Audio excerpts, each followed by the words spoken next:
사회적으로 핫한 이슈를 키워드로 알아보는 핫키워드 시간입니다. 이민재 캐스터 안녕하세요. 안녕하세요. 네, 매일 오른다는 소식만 전해드리는 것 같은데요.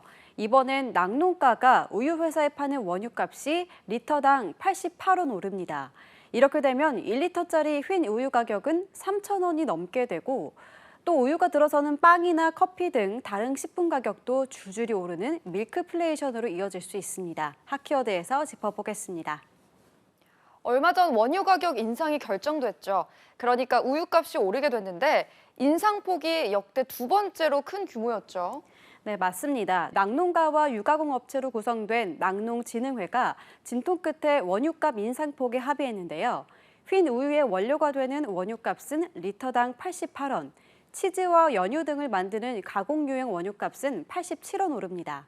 낙농진흥회는 원유 생산비 상승과 흰 우유 소비 감소 등을 고려해서 인상폭을 결정했다고 밝혔는데요.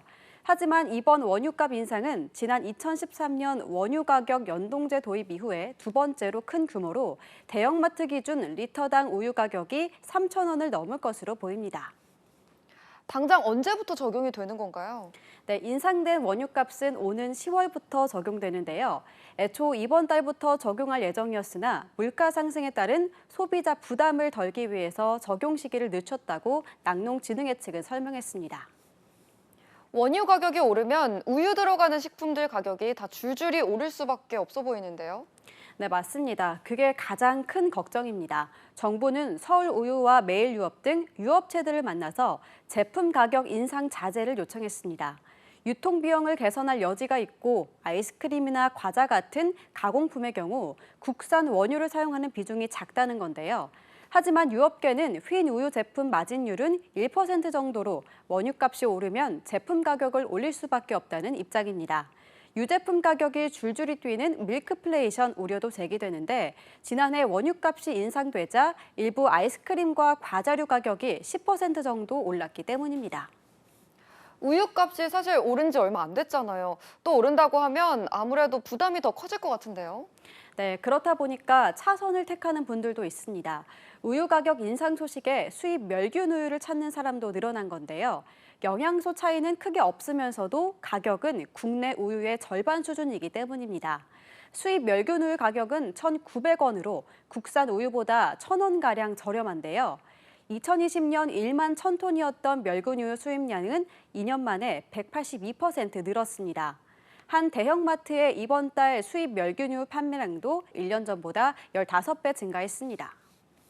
그런데 해외 우유 가격은 왜 이렇게 저렴한 건가요? 네, 최근 1년치 국제 우유 시세를 살펴보면 가격이 점점 내리고 있습니다.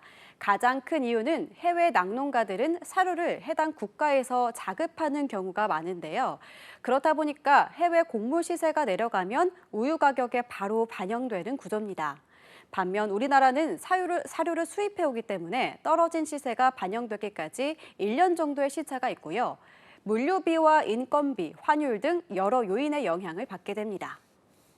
이렇게 되면 국내 유업계나 낙농업계의 고민도 커질 수밖에 없을 것 같은데요. 네, 맞습니다. 인구 감소와 식습관 변화로 우리나라 국민이 마시는 우유 1인당 우유 소비량은 매년 줄고 있는 상황인데요. 게다가 2026년부터는 미국과 유럽연합산 우유와 치즈에 대한 관세가 철폐되면서 더 저렴한 해외 우유와 유제품이 늘어나기 때문입니다.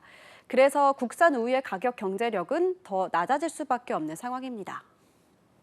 네, 2026년 미국과 유럽산 무관세 우유와 제품이 몰려오기까지 3년도 남지 않았는데요. 소비자가 더 떠나기 전에 유업체와 낙농가 그리고 정부의 공동 대응을 통해 가격 경쟁력을 높일 방안을 찾아야 할 때인 것 같습니다. 지금까지 핫키워드 이민재 캐스터였습니다. 고맙습니다.